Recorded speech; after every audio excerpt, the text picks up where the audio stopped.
پھر ہم قلعے سے نکل کر ٹوٹے ہوئے ترکوں کے سر اتار دیں گے۔ دوسری طرف ارطغرل اور سپاہی تیار کھڑے تھے۔ ارطغرل سب سے مخاطب ہو کر کہتا ہے، میرے شیروں اور میرے بھائیوں، وہ پہاڑوں جیسے بڑے قلعے بنا سکتے ہیں، لیکن جب تک ہمارے دلوں میں ایمان کی طاقت ہے ہم اپنے سینوں سے ان قلعوں کو مٹا دیں گے۔ آج وہی دن ہے، ہماری تلواریں دشمن کو چیر دے گی۔ ہم اتنی زور سے تلواریں چلائیں گے کہ ان کی آوازیں نکایا سے لے کر قسطنطنیہ تک سنائی دے گی۔ جنگ مبارک ہو۔ پھر سب اللہ اکبر کے نعرے لگانے لگتے ہیں۔ کئی قبیلے میں سب عورتیں ٹریننگ ایریا میں موجود تھی۔ حائمہ خاتون وغیرہ انہیں لڑنے کی تربیت دے رہی تھی تاکہ مردوں کی غیر موجودگی میں اگر کوئی مشکل صورتحال پیدا ہو تو اس سے نپٹا جا سکے، اور اسی کے ساتھ اس قسط کا اختتام ہو جاتا ہے۔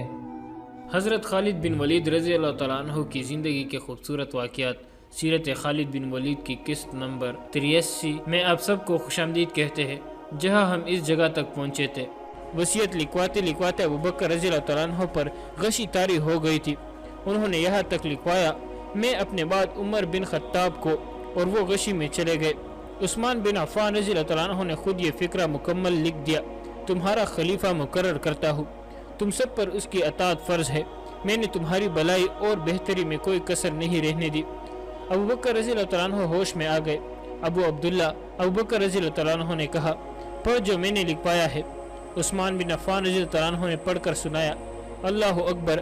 ابوبکر رضی اللہ تعالیٰ عنہ نے کہا، خدا کی قسم، تم نے جو سوچ کر لکھا ہے وہ سوچ غلط نہیں تھی۔ تو نے یہ سوچ کر عبارت پوری کر دی کہ میں غشی کی حالت میں ہی دنیا سے رخصت ہو گیا تو نامکمل وصیت خلافت کے لیے جھگڑے کا باعث بن جائے گی۔ بے شک امیر المومنین عثمان بن عفان رضی اللہ تعالیٰ عنہ نے کہا، میں نے یہی سوچ کر عبارت مکمل کر لی تھی، اللہ تجھے اس کی جزا دے۔ ابوبکر رضی اللہ تعالیٰ عنہ نے کہا، انہوں نے عثمان بن عفان رضی اللہ تعالیٰ عنہ کے الفاظ نہ بدلے اور وصیت مکمل لکھوا دی، مجھے اٹھا کر مسجد کے دروازے تک لے چلو۔ امیر المومنین رضی اللہ تعالیٰ عنہ نے کہا، ان کے مکان کا ایک دروازہ مسجد میں کھلتا تھا، وہ دروازہ کھولا گیا، نماز کا وقت تھا، بہت سے لوگ مسجد میں آ چکے تھے۔ ابوبکر رضی اللہ تعالیٰ عنہ کی زوجہ اسما بنت عمیس دونوں ہاتھوں سے سہارا دے کر مسجد والے دروازے تک لے گئی۔ نمازیوں نے انہیں دیکھا تو متوجہ ہوئے۔ میرے بھائیوں، ابوبکر رضی اللہ تعالیٰ عنہ نے نکاحت کے باوجود بلند آواز سے بولنے کی کوشش کرتے ہوئے کہا، کیا تم اس شخص پر راضی ہوگے جسے میں خلیفہ مقرر کروں؟ میں نے اس میں تمہاری بھلائی سوچی ہے اور اپنی کسی رشتہ دار کو خلیفہ مقرر نہیں کیا۔ میرے بعد عمر بن خطاب خلیفہ ہوگا، کیا تم سب اس کی اطاعت کرو گے؟ ہاں امیر المومنین، بہت سی آوازیں سنائی دی، ہم اس فیصلے کو قبول کرتے ہیں، ہم ابن خطاب کی اطاعت قبول کریں گے۔ اس کے بعد ابوبکر رضی اللہ تعالیٰ عنہ نے وصیت پر اپنی مہر ثبت کر دی۔ ابوبکر رضی اللہ تعالیٰ عنہ کا پیشہ تجارت تھا، لیکن خلافت کا بوجھ کندھوں پر آ پڑا تو تجارت کی طرف توجہ نہ دے سکے۔ گزرا وقت تو نوکری ہی تھی۔ انہوں نے اپنے کمبے کے لیے بیت المال سے کچھ الاؤنس منظور کر لیا تھا۔ اب جب انہوں نے محسوس کر لیا کہ وہ زندہ نہیں رہ سکیں گے تو انہوں نے اپنے اہل خانہ سے کہا کہ ان کی جو تھوڑی سی زمین ہے وہ ان کی وفات کے بعد بیچ کر یہ تمام رقم وہ گزارے کے لیے بیت المال سے لیتے رہے بیت المال میں جمع کرا دے۔ سب میرے قریب آ جاؤ۔ ابوبکر رضی اللہ تعالیٰ عنہ نے آخری وقت اہل خانہ کو بٹا کر کہا، مجھے صرف 2 کپڑوں کا کفن پہنا کر دفن کرنا۔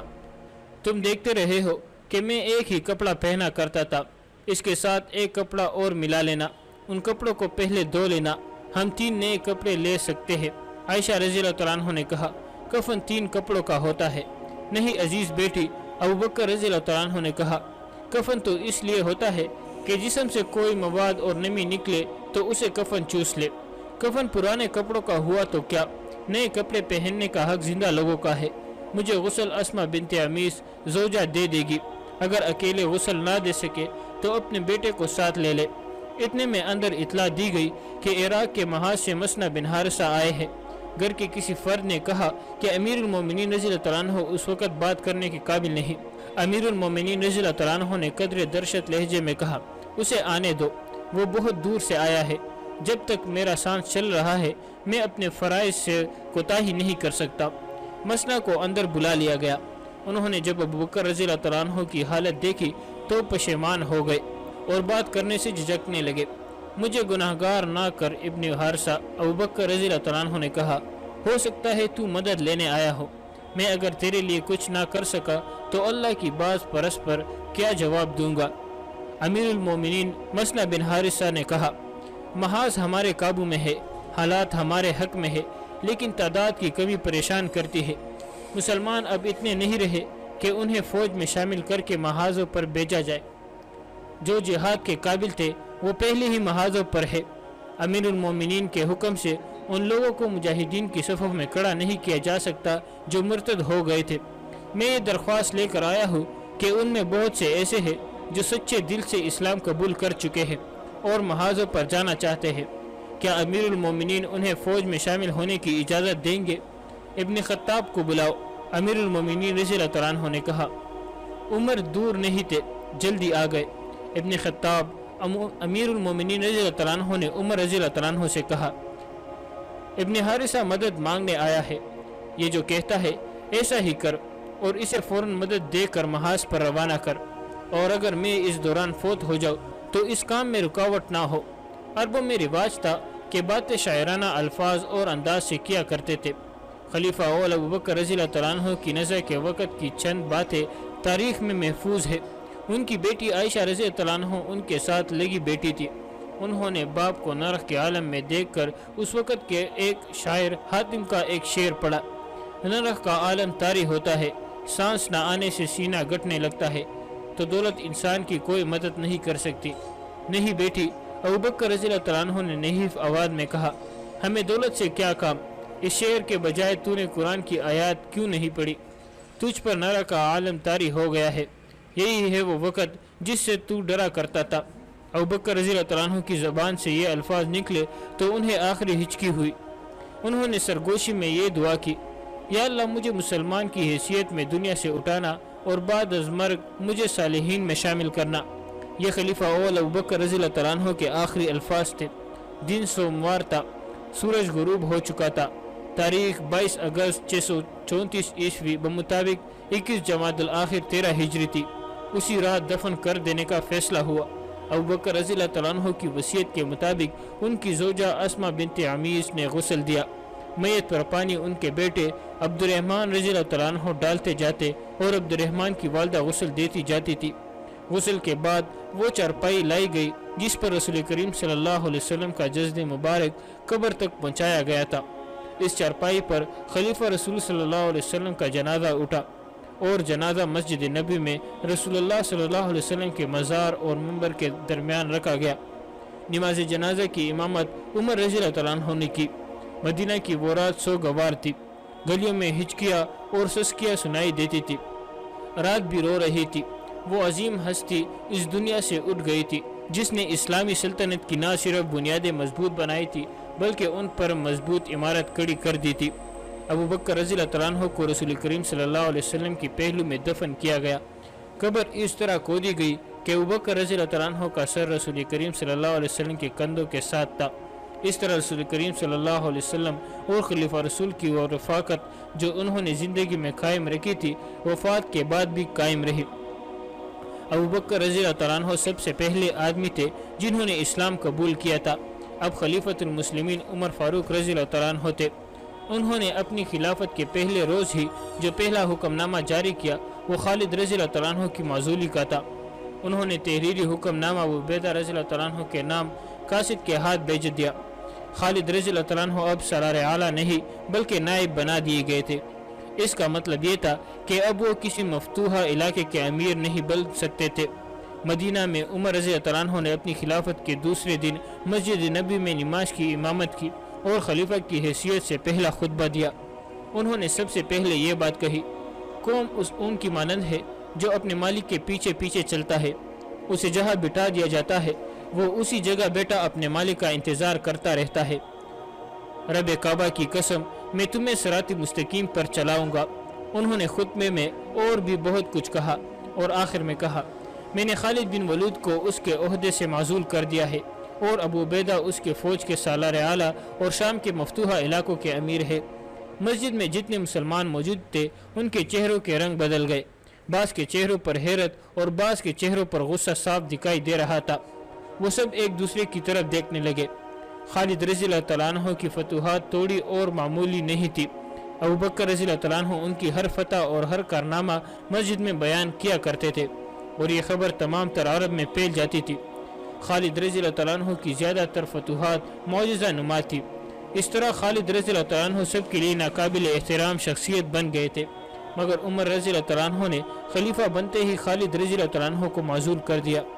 ہر کوئی عمر رضی اللہ تعالیٰ عنہ سے پوچھنا چاہتا تھا کہ خالد رضی اللہ تعالیٰ عنہ نے کیا جرم کیا ہے جس کی اسے اتنی سخت سزا دی گئی۔ ان میں کچھ ایسے بھی تھے جو پوچھے بغیر عمر رضی اللہ تعالیٰ عنہ کے فیصلے کی مخالفت کرنا چاہتے تھے، لیکن کسی میں بھی اتنی جرت نہیں تھی کہ عمر رضی اللہ تعالیٰ عنہ سے باس پرس کرتا۔ سب جانتے تھے کہ عمر رضی اللہ تعالیٰ عنہ ابوبکر رضی اللہ تعالیٰ عنہ جیسے نرم مزاج نہیں، اور ان کی طبیعت میں اتنی درشتی ہے جو بعض اوقات برداشت سے باہر ہو جاتی ہے۔ عمر رضی اللہ تعالیٰ عنہ کا دور اسلام کی پوری تاریخ کا سنہرا دور ہے۔ یہ وہ زمانہ ہے جب مسلمان پوری طرح متحد تھے اور ان کی افواج روم اور ایران کے خلاف فتح پر فتح حاصل کیے جا رہی تھی۔ بلوچستان سے لے کر مصر تک علاقہ اسی دور میں فتح ہوا۔ صحابہ کرام رضی اللہ تعالیٰ عنہ نے ان علاقوں کے عام لوگوں کو کیسر و کسرا کی غلامی سے نکال کر انہیں مذہبی اور دنیاوی امور میں آزادی عطا کی اور ایک نیا نظام معاشرہ ترتیب دیا۔ اس دور میں صحابہ کرام رضی اللہ تعالیٰ عنہ کے درمیان کوئی قابل ذکر اختلافات نہیں ہوئے۔ اس وجہ سے اس دور سے متعلق تاریخی سوالات بھی بہت کم ہے۔ عمر رضی اللہ تعالیٰ عنہ نے منصب خلافت سنبھالتے ہی پہلا کام یہ کیا کہ خالد رضی اللہ تعالیٰ عنہ کو سپہ سالاری کے عہدے سے معزول کر کے ان کی جگہ ابو عبیدہ رضی اللہ تعالیٰ عنہ کو سپہ سالار مقرر فرمایا۔ رسول اللہ صلی اللہ علیہ وسلم نے انہیں سیف من سیوف اللہ یعنی اللہ کی تلواروں میں سے ایک تلوار قرار دیا تھا۔ صدیق اکبر رضی اللہ تعالیٰ عنہ کے دور میں انہوں نے عراق کا بیشتر حصہ فتح کر لیا تھا اور اب شام میں اپنی غیر معمولی جنگ حکمت عملی کے جوہر دکھا رہے تھے۔ مسلم تاریخ میں اگر فوجی جرنیلوں کی رینکنگ کی جائے تو بلا شبہ خالد رضی اللہ تعالیٰ عنہ اس میں پہلے نمبر پر ہوں گے۔ تاریخ کے ایک طالب علم کے ذہن میں یہ سوال پیدا ہوتا ہے کہ عمر رضی اللہ تعالیٰ عنہ نے انہیں معزول کیوں کیا جبکہ خالد رضی اللہ تعالیٰ عنہ کی کارکردگی غیر معمولی تھی۔ یہاں یہ واضح کر دینا ضروری ہے کہ عمر رضی اللہ تعالیٰ عنہ نے خالد رضی اللہ تعالیٰ عنہ کو معزول ہرگز نہیں کیا، بلکہ انہیں سپہ سالار اعظم کے بجائے سیکنڈ ان کمانڈر بنا دیا۔ اس کے متعدد وجوہات تھی، جن میں سب سے نمایاں یہ تھی کہ خالد رضی اللہ تعالیٰ عنہ جنگوں میں اپنی غیر معمولی شجاعت کی وجہ سے بہت زیادہ خطرات مول لیا کرتے تھے۔ آپ فی الحقیقت خطروں میں کود پڑنے والے انسان تھے اور بسا اوقات تھوڑی سی فوج کے ساتھ دشمن پر جپٹ پڑتے اور اسے شکست دے ڈالتے۔ ابوبکر رضی اللہ تعالیٰ عنہ اپنی احتیاط کے باوجود اس معاملے میں خالد رضی اللہ تعالیٰ عنہ کو ڈیل دیتے تھے۔ اس کے برعکس عمر رضی اللہ تعالیٰ عنہ کی طبیعت محتاط تھی اور وہ مسلمانوں کو اندھا دھند خطروں میں ڈالنا پسند نہیں فرماتے تھے۔ یہی وجہ ہے کہ عمر رضی اللہ تعالیٰ عنہ نے خالد رضی اللہ تعالیٰ عنہ کو امین علامت ابو عبیدہ رضی اللہ تعالیٰ عنہ کے ماتحت کر دیا تھا تاکہ وہ اپنی غیر معمولی انتظامی صلاحیتوں کے سبب خالد رضی اللہ تعالیٰ عنہ کو ضرورت سے زیادہ خطرہ مول لینے سے روکے اور ان کی جنگی صلاحیتوں کا بھرپور استعمال کرے۔ خالد رضی اللہ تعالیٰ عنہ کافی عرصے تک ابو عبیدہ رضی اللہ تعالیٰ عنہ کی کمان میں لڑتے رہے۔ ابو عبیدہ رضی اللہ تعالیٰ عنہ تمام پلاننگ انہی کے مشورے سے کرتے تھے اور یہ دونوں کمانڈر مل کر جنگی تیاریاں کرتے تھے۔ تاہم اس پلان پر عمل درآمد خالد رضی اللہ تعالیٰ عنہ کروایا کرتے تھے۔ 4 سال بعد عمر رضی اللہ تعالیٰ عنہ نے انہیں تمام جنگی خدمات کو چھوڑ کر مدینہ آنے کا حکم دیا۔ تبری نے اس سلسلے میں سیف بن عمر کی روایت نقل کی ہے جو کہ نہایت ہی ضعیف راوی ہے اور جھوٹی روایات کے لیے مشہور ہے۔ اس روایت سے یہ تاثر ملتا ہے کہ معاذ اللہ عمر رضی اللہ تعالیٰ عنہ خالد رضی اللہ تعالیٰ عنہ سے متعلق دل میں کینہ رکھتے تھے۔ خلافت سنبھالتے ہی انہوں نے خالد رضی اللہ تعالیٰ عنہ کو معزول کر کے مدینہ واپس بلا لیا، ان کی تذلیل کی اور ان کا آدھا مال لے کر بیت المال میں داخل فرما دیا۔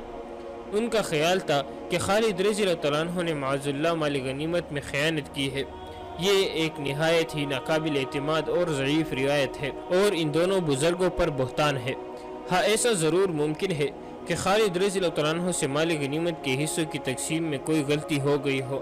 عمر رضی اللہ تعالیٰ عنہ نے حساب کیا تو ان کی طرف کچھ رقم زائد نکلی جو عمر رضی اللہ تعالیٰ عنہ نے ان سے لے کر بیت المال میں داخل کر دی اور شام کے لوگوں کو تحریر لکھ کر بھیجی جس میں خالد رضی اللہ تعالیٰ عنہ کی معزولی کی وجوہات بیان کی۔ روایت یہ ہے جب خالد رضی اللہ تعالیٰ عنہ عمر رضی اللہ تعالیٰ عنہ کے پاس پہنچے تو ان سے شکایت کی اور کہا میں نے آپ کی یہ شکایت مسلمانوں کے سامنے بھی بیان کی تھی، واللہ آپ نے مجھ سے اچھا سلوک نہیں کیا۔ عمر رضی اللہ تعالیٰ عنہ نے فرمایا یہ بتائے کہ آپ کے پاس یہ دولت کہاں سے آئی؟ انہوں نے جواب دیا مالی غنیمت اور میرے مقرر حصوں سے، 60,000 سے زائد جو رقم ہو وہ آپ بیت المال کی ہے۔ اس پر عمر رضی اللہ عنہ نے ان کے ساز و سامان کی قیمت لگائی تو ان کی طرف 20,000 نکلے۔ اس رقم کو انہوں نے بیت المال میں داخل کر دیا تو عمر رضی اللہ عنہ نے فرمایا خالد واللہ آپ میرے نزدیک نہایت ہی معزز شخصیت ہے، میں آپ کو پسند کرتا ہوں اور آج کے بعد آپ کو مجھ سے کوئی شکایت نہیں ہوگی۔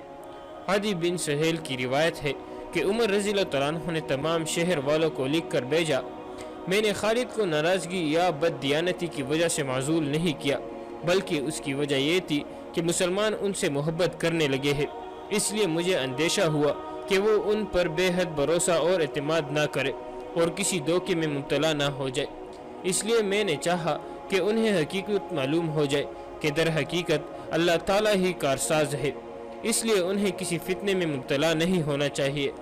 طبری دلچسپ بات یہ ہے کہ یہ روایت بھی سیف بن عمر ہی نے روایت کی ہے اور ان صاحب کے دونوں روایتوں میں تضاد موجود ہے۔ ہمارے نزدیک یہ دوسری روایت درست ہے۔ دفن کرنا، تم دیکھتے رہے ہو کہ میں ایک ہی کپڑا پہنا کرتا تھا، اس کے ساتھ ایک کپڑا اور ملا لینا، ان کپڑوں کو پہلے دھو لینا، ہم 3 نئے کپڑے لے سکتے ہیں۔ عائشہ رضی اللہ عنہ نے کہا کفن 3 کپڑوں کا ہوتا ہے۔ نہیں عزیز بیٹی، ابوبکر رضی اللہ عنہ نے کہا کفن تو اس لیے ہوتا ہے کہ جسم سے کوئی مواد اور نمی نکلے تو اسے کفن چوس لے، کفن پرانے کپڑوں کا ہوا تو کیا، نئے کپڑے پہننے کا حق زندہ لوگوں کا ہے۔ مجھے غسل اسما بنت عمیس زوجہ دے دے گی، اگر اکیلے غسل نہ دے سکے تو اپنے بیٹے کو ساتھ لے لے۔ اتنے میں اندر اطلاع دی گئی کہ عراق کے محاذ سے مسنہ بن حارثہ آئے ہیں۔ گھر کے کسی فرد نے کہا کہ امیر المومنین رضی اللہ عنہ اس وقت بات کرنے کے قابل نہیں۔ امیر المومنین رضی اللہ عنہ نے قدر درشت لہجے میں کہا اسے آنے دو، وہ بہت دور سے آیا ہے، جب تک میرا سانس چل رہا ہے میں اپنے فرائض سے کوتاہی نہیں کر سکتا۔ مسنہ کو اندر بلا لیا گیا۔ انہوں نے جب ابوبکر رضی اللہ عنہ کی حالت دیکھی تو پشیمان ہو گئے اور بات کرنے سے جھجکنے لگے۔ مجھے گناہگار نہ کر ابن حارثہ، ابوبکر رضی اللہ عنہ نے کہا ہو سکتا ہے تو مدد لینے آیا ہو، میں اگر تیرے لیے کچھ نہ کر سکا تو اللہ کی باز پرس پر کیا جواب دوں گا۔ امیر المومنین مسنہ بن حارثہ نے کہا محاذ ہمارے قابو میں ہے، حالات ہمارے حق میں ہے، لیکن تعداد کی کمی پریشان کرتی ہے۔ مسلمان اب اتنے نہیں رہے کہ انہیں فوج میں شامل کر کے محاذوں پر بھیجا جائے۔ جو جہاد کے قابل تھے وہ پہلے ہی محاذوں پر ہے۔ امیر المومنین کے حکم سے ان لوگوں کو مجاہدین کی صفوں میں کھڑا نہیں کیا جا سکتا جو مرتد ہو گئے تھے۔ میں یہ درخواست لے کر آیا ہوں کہ ان میں بہت سے ایسے ہیں جو سچے دل سے اسلام قبول کر چکے ہیں اور محاذوں پر جانا چاہتے ہیں، کیا امیر المومنین انہیں فوج میں شامل ہونے کی اجازت دیں گے؟ ابن خطاب کو بلاؤ۔ امیر المومنین رضی اللہ عنہ نے کہا عمر دور نہیں تھے، جلدی آ گئے۔ ابن خطاب امیر المومنین رضی اللہ عنہ نے عمر رضی اللہ عنہ سے کہا ابن حارثہ مدد مانگنے آیا ہے، یہ جو کہتا ہے ایسا ہی کر اور اسے فوراً مدد دے کر محاذ پر روانہ کر، اور اگر میں اس دوران فوت ہو جاؤں تو اس کام میں رکاوٹ نہ ہو۔ عربوں میں رواج تھا کہ باتیں شاعرانہ الفاظ اور انداز سے کیا کرتے تھے۔ خلیفہ اول ابوبکر رضی اللہ عنہ کی نظر کے وقت کی چند باتیں تاریخ میں محفوظ ہے۔ ان کی بیٹی عائشہ رضی اللہ عنہ ان کے ساتھ لگی بیٹی تھی۔ انہوں نے باپ کو نرخ کے عالم میں دیکھ کر اس وقت کے ایک شاعر حاتم کا ایک شعر پڑھا، نرخ کا عالم طاری ہوتا ہے، سانس نہ آنے سے سینہ گھٹنے لگتا ہے، تو دولت انسان کی کوئی مدد نہیں کر سکتی۔ نہیں بیٹی، ابوبکر رضی اللہ عنہ نے نحیف آواز میں کہا ہمیں دولت سے کیا کام، اس شعر کے بجائے تو نے قرآن کی آیات کیوں نہیں پڑھی؟ تجھ پر نرخ کا عالم طاری ہو گیا ہے، یہی ہے وہ وقت جس سے تو ڈرا کرتا تھا۔ ابوبکر رضی اللہ عنہ کی زبان سے یہ الفاظ نکلے تو انہیں آخری ہچکی ہوئی۔ انہوں نے سرگوشی میں یہ دعا کی یا اللہ مجھے مسلمان کی حیثیت میں دنیا سے اٹھانا اور بعد از مرگ مجھے صالحین میں شامل کرنا۔ یہ خلیفہ اول ابوبکر رضی اللہ تعالیٰ عنہ کے آخری الفاظ تھے۔ دن سوموار تھا، سورج غروب ہو چکا تھا۔ تاریخ 22 اگست 634 عیسوی بمطابق 21 جمادی الآخر 13 ہجری تھی۔ اسی رات دفن کر دینے کا فیصلہ ہوا۔ ابوبکر رضی اللہ تعالیٰ عنہ کی وصیت کے مطابق ان کی زوجہ اسماء بنت عمیس نے غسل دیا۔ میت پر پانی ان کے بیٹے عبد الرحمن رضی اللہ تعالیٰ عنہ ڈالتے جاتے اور عبد الرحمن کی والدہ غسل دیتی جاتی تھی۔ غسل کے بعد وہ چارپائی لائی گئی جس پر رسول کریم صلی اللہ علیہ وسلم کا جسد مبارک قبر تک پہنچایا گیا تھا۔ اس چارپائی پر خلیفہ رسول صلی اللہ علیہ وسلم کا جنازہ اٹھا اور جنازہ مسجد نبی میں رسول اللہ صلی اللہ علیہ وسلم کے مزار اور منبر کے درمیان رکھا گیا۔ نماز جنازہ کی امامت عمر رضی اللہ تعالیٰ عنہ نے کی۔ مدینہ کی وہ رات سوگوار تھی۔ گلیوں میں ہچکیاں اور سسکیاں سنائی دیتی تھی۔ رات بھی رو رہی تھی۔ وہ عظیم ہستی اس دنیا سے اٹھ گئی تھی جس نے اسلامی سلطنت کی نہ صرف بنیادیں مضبوط بنائی تھی بلکہ ان پر مضبوط عمارت کھڑی کر دی تھی۔ ابوبکر رضی اللہ تعالیٰ عنہ کو رسول کریم صلی اللہ علیہ وسلم کی پہلو میں دفن کیا گیا۔ قبر اس طرح کھودی گئی کہ ابوبکر رضی اللہ تعالیٰ عنہ کا سر رسول کریم صلی اللہ علیہ وسلم کے کندھوں کے ساتھ تھا۔ اس طرح رسول کریم صلی اللہ علیہ وسلم اور خلیفہ رسول کی وہ رفاقت جو انہوں نے زندگی میں قائم رکھی تھی وفات کے بعد بھی قائم رہی۔ ابوبکر رضی اللہ تعالیٰ عنہ سب سے پہلے آدمی تھے جنہوں نے اسلام قبول کیا تھا۔ اب خلیفۃ المسلمین عمر فاروق رضی اللہ تعالیٰ عنہ تھے۔ انہوں نے اپنی خلافت کے پہلے روز ہی جو پہلا حکم نامہ جاری کیا وہ خالد رضی اللہ تعالیٰ عنہ کی معزولی کا تھا۔ انہوں نے تحریری حکم نامہ ابو عبیدہ رضی اللہ تعالیٰ عنہ کے نام قاصد کے ہاتھ بھیج دیا۔ خالد رضی اللہ تعالیٰ عنہ اب سرار اعلیٰ نہیں بلکہ نائب بنا دیے گئے تھے۔ اس کا مطلب یہ تھا کہ اب وہ کسی مفتوحہ علاقے کے امیر نہیں بن سکتے تھے۔ مدینہ میں عمر رضی اللہ تعالیٰ عنہ نے اپنی خلافت کے دوسرے دن مسجد نبی میں نماز کی امامت کی اور خلیفہ کی حیثیت سے پہلا خطبہ دیا۔ انہوں نے سب سے پہلے یہ بات کہی، قوم ان کی مانند ہے جو اپنے مالک کے پیچھے پیچھے چلتا ہے، اسے جہاں بٹھا دیا جاتا ہے وہ اسی جگہ بیٹا اپنے مالک کا انتظار کرتا رہتا ہے۔ رب کعبہ کی قسم میں تمہیں صراط مستقیم پر چلاؤں گا۔ انہوں نے خطبے میں اور بھی بہت کچھ کہا اور آخر میں کہا، میں نے خالد بن ولید کو اس کے عہدے سے معزول کر دیا ہے اور ابو عبیدہ اس کے فوج کے سالار اعلیٰ اور شام کے مفتوحہ علاقوں کے امیر ہے۔ مسجد میں جتنے مسلمان موجود تھے ان کے چہروں کے رنگ بدل گئے، بعض کے چہروں پر حیرت اور بعض کے چہروں پر غصہ صاف دکھائی دے رہا تھا۔ وہ سب ایک دوسرے کی طرف دیکھنے لگے۔ خالد رضی اللہ تعالیٰ عنہ کی فتوحات تھوڑی اور معمولی نہیں تھی۔ ابوبکر رضی اللہ تعالیٰ عنہ ان کی ہر فتح اور ہر کارنامہ مسجد میں بیان کیا کرتے تھے اور یہ خبر تمام تر عرب میں پھیل جاتی تھی۔ خالد رضی اللہ تعالیٰ عنہ کی زیادہ تر فتوحات معجزہ نما تھی۔ اس طرح خالد رضی اللہ تعالیٰ عنہ سب کے لیے ناقابل احترام شخصیت بن گئے تھے، مگر عمر رضی اللہ تعالیٰ عنہ نے خلیفہ بنتے ہی خالد رضی اللہ تعالیٰ عنہ کو معزول کر دیا۔ ہر کوئی عمر رضی اللہ تعالیٰ عنہ سے پوچھنا چاہتا تھا کہ خالد رضی اللہ تعالیٰ عنہ نے کیا جرم کیا ہے جس کی اسے اتنی سخت سزا دی گئی۔ ان میں کچھ ایسے بھی تھے جو پوچھے بغیر عمر رضی اللہ تعالیٰ عنہ کے فیصلے کی مخالفت کرنا چاہتے تھے، لیکن کسی میں بھی اتنی جرت نہیں تھی کہ عمر رضی اللہ تعالیٰ عنہ سے باز پرست کرتا۔ سب جانتے تھے کہ عمر رضی اللہ تعالیٰ عنہ ابوبکر رضی اللہ تعالیٰ عنہ جیسے نرم مزاج نہیں اور ان کی طبیعت میں اتنی درشتی ہے جو بعض اوقات برداشت سے باہر ہو جاتی ہے۔ عمر رضی اللہ تعالیٰ عنہ کا دور اسلام کی پوری تاریخ کا سنہرا دور ہے۔ یہ وہ زمانہ ہے جب مسلمان پوری طرح متحد تھے اور ان کی افواج روم اور ایران کے خلاف فتح پر فتح حاصل کیے جا رہی تھی۔ بلوچستان سے لے کر مصر تک علاقہ اسی دور میں فتح ہوا۔ صحابہ کرام رضی اللہ تعالیٰ عنہ نے ان علاقوں کے عام لوگوں کو کیسر و کسرا کی غلامی سے نکال کر انہیں مذہبی اور دنیاوی امور میں آزادی عطا کی اور ایک نیا نظام معاشرہ ترتیب دیا۔ اس دور میں صحابہ کرام رضی اللہ تعالیٰ عنہ کے درمیان کوئی قابل ذکر اختلافات نہیں ہوئے۔ اس وجہ سے اس دور سے متعلق تاریخی سوالات بھی بہت کم ہے۔ عمر رضی اللہ تعالیٰ عنہ نے منصب خلافت سنبھالتے ہی پہلا کام یہ کیا کہ خالد رضی اللہ تعالیٰ عنہ کو سپہ سالاری کے عہدے سے معزول کر کے ان کی جگہ ابو عبیدہ رضی اللہ تعالیٰ عنہ کو سپہ سالار مقرر فرمایا۔ رسول اللہ صلی اللہ علیہ وسلم نے انہیں سیف من سیوف اللہ یعنی اللہ کی تلواروں میں سے ایک تلوار قرار دیا تھا۔ صدیق اکبر رضی اللہ عنہ کے دور میں انہوں نے عراق کا بیشتر حصہ فتح کر لیا تھا اور اب شام میں اپنی غیر معمولی جنگی حکمت عملی کے جوہر دکھا رہے تھے۔ مسلم تاریخ میں اگر فوجی جرنیلوں کی رینکنگ کی جائے تو بلا شبہ خالد رضی اللہ عنہ اس میں پہلے نمبر پر ہوں گے۔ تاریخ کے ایک طالب علم کے ذہن میں یہ سوال پیدا ہوتا ہے کہ عمر رضی اللہ عنہ نے انہیں معزول کیوں کیا جبکہ خالد رضی اللہ عنہ کی کارکردگی غیر معمولی تھی۔ یہاں یہ واضح کر دینا ضروری ہے کہ عمر رضی اللہ عنہ نے خالد رضی اللہ عنہ کو معزول ہرگز نہیں کیا بلکہ انہیں سپہ سالار اعظم کے بجائے سیکنڈ ان کمانڈر بنا دیا۔ اس کے متعدد وجوہات تھی جن میں سب سے نمایاں یہ تھی کہ خالد رضی اللہ عنہ جنگوں میں اپنی غیر معمولی شجاعت کی وجہ سے بہت زیادہ خطرات مول لیا کرتے تھے۔ آپ فی الحقیقت خطروں میں کود پڑنے والے انسان تھے اور بسا اوقات تھوڑی سی فوج کے ساتھ دشمن پر جپٹ پڑتے اور اسے شکست دے ڈالتے۔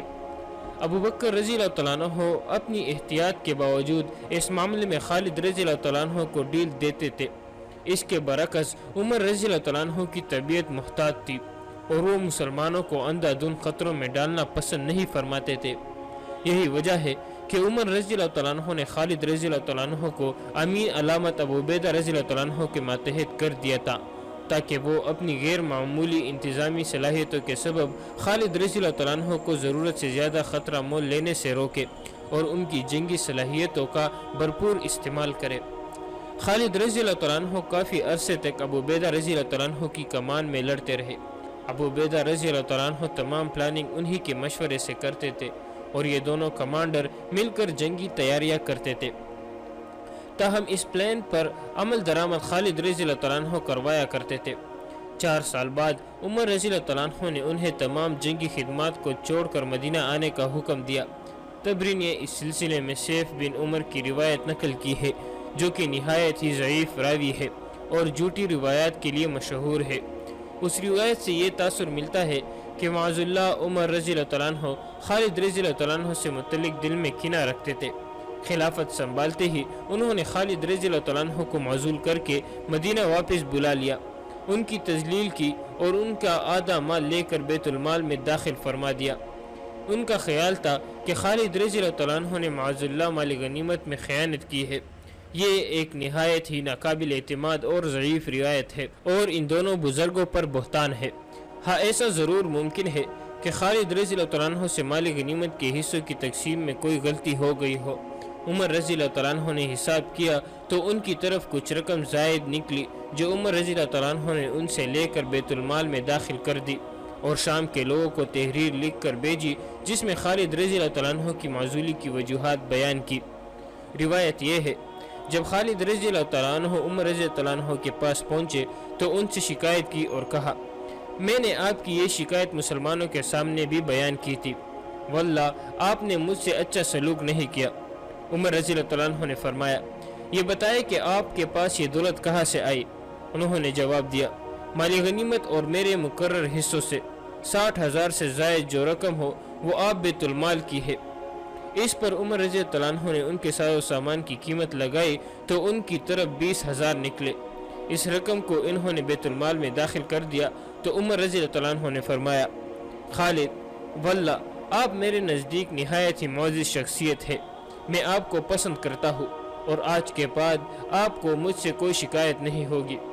عدی بن سہیل کی روایت ہے کہ عمر رضی اللہ عنہ نے تمام شہر والوں کو لکھ کر بھیجا، میں نے خالد کو ناراضگی یا بد دیانتی کی وجہ سے معزول نہیں کیا بلکہ اس کی وجہ یہ تھی کہ مسلمان ان سے محبت کرنے لگے ہیں، اس لیے مجھے اندیشہ ہوا کہ وہ ان پر بے حد بھروسہ اور اعتماد نہ کرے اور کسی دھوکے میں مبتلا نہ ہو جائے، اس لیے میں نے چاہا کہ انہیں حقیقت معلوم ہو جائے کہ در حقیقت اللہ تعالیٰ ہی کارساز ہے، اس لیے انہیں کسی فتنے میں مبتلا نہیں ہونا چاہیے۔ طبری دلچسپ بات یہ ہے کہ یہ روایت بھی سیف بن عمر ہی نے روایت کی ہے اور ان صاحب کے دونوں روایتوں میں تضاد موجود ہے۔ ہماری نزدیک یہ دوسری روایت درست ہے، پہلے نمبر پر ہوں گے۔ تاریخ کے ایک طالب علم کے ذہن میں یہ سوال پیدا ہوتا ہے کہ عمر رضی اللہ عنہ نے انہیں معزول کیوں کیا جبکہ خالد رضی اللہ عنہ کی کارکردگی غیر معمولی تھی۔ یہاں یہ واضح کر دینا ضروری ہے کہ عمر رضی اللہ تعالیٰ عنہ نے خالد رضی اللہ تعالیٰ عنہ کو معزول ہرگز نہیں کیا، بلکہ انہیں سپہ سالار اعظم کی بجائے سیکنڈ ان کمانڈر بنا دیا۔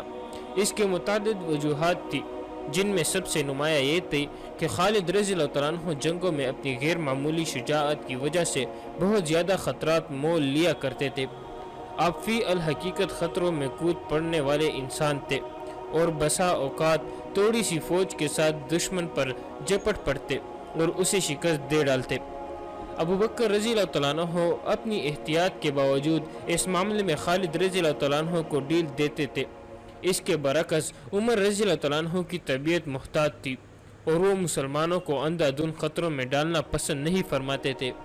یہی وجہ ہے کہ عمر رضی اللہ تعالیٰ عنہ نے خالد رضی اللہ تعالیٰ عنہ کو امین علامت ابو عبیدہ رضی اللہ تعالیٰ عنہ کے ماتحت کر دیا تھا، تاکہ وہ اپنی غیر معمولی انتظامی صلاحیتوں کے سبب خالد رضی اللہ تعالیٰ عنہ کو ضرورت سے زیادہ خطرہ مول لینے سے روکے اور ان کی جنگی صلاحیتوں کا بھرپور استعمال کرے۔ خالد رضی اللہ تعالیٰ عنہ کافی عرصے تک ابو عبیدہ رضی اللہ تعالیٰ عنہ کی کمان میں لڑتے رہے۔ ابو عبیدہ رضی اللہ تعالیٰ عنہ تمام پلاننگ انہی کے مشورے سے کرتے تھے اور یہ دونوں کمانڈر مل کر جنگی تیاریاں کرتے تھے۔ تاہم اس پلان پر عمل درآمد خالد رضی اللہ تعالیٰ عنہ کروایا کرتے تھے۔ 4 سال بعد عمر رضی اللہ تعالیٰ عنہ نے انہیں تمام جنگی خدمات کو چھوڑ کر مدینہ آنے کا حکم دیا۔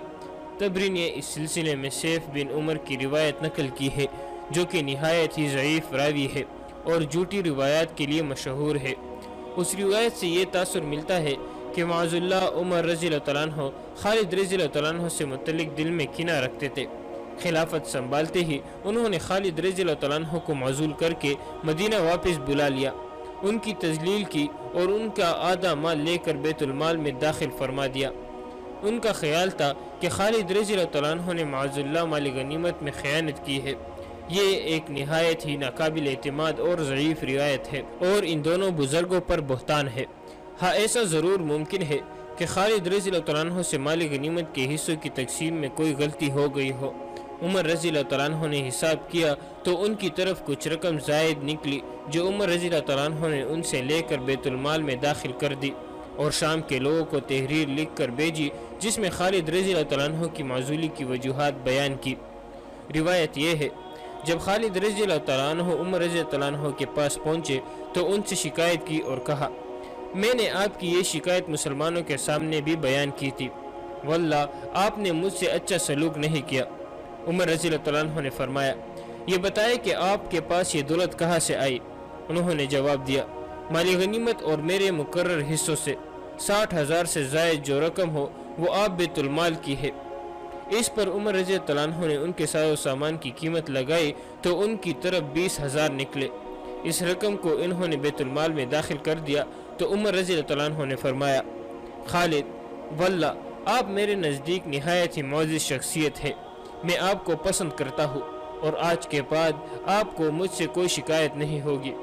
عدی بن سہیل کی روایت ہے کہ عمر رضی اللہ عنہ نے تمام شہر والوں کو لکھ کر بھیجا، میں نے خالد کو ناراضگی یا بد دیانتی کی وجہ سے معزول نہیں کیا، بلکہ اس کی وجہ یہ تھی کہ مسلمان ان سے محبت کرنے لگے ہیں، اس لیے مجھے اندیشہ ہوا کہ وہ ان پر بے حد بھروسہ اور اعتماد نہ کرے اور کسی دھوکے میں مبتلا نہ ہو جائے، اس لیے میں نے چاہا کہ انہیں حقیقت معلوم ہو جائے کہ در حقیقت اللہ تعالیٰ ہی کارساز ہے، اس لیے انہیں کسی فتنے میں مبتلا نہیں ہونا چاہیے۔